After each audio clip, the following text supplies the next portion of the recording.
তো আমি এখন এসেছি এখানে অ্যাঙ্কেল গার্ড লাগাতে আমার গাড়ি। এই দেখো অ্যাঙ্কেল গার্ডটা রয়েছে এখানে, অ্যাঙ্কেল গার্ড। এটা আমার এখন আপাতত বাইকে সেট হবে। বাইকের নাকেল গার্ডগুলো লাগানোর পর তো বাইকটা এখন এরকম দেখতে লাগছে, দেখো।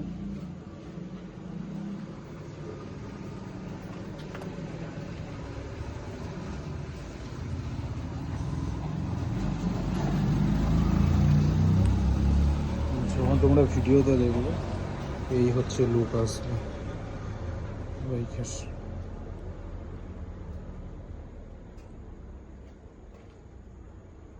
এই হচ্ছে ভিডিওতে লুক আসবে বাইকের হেডটার।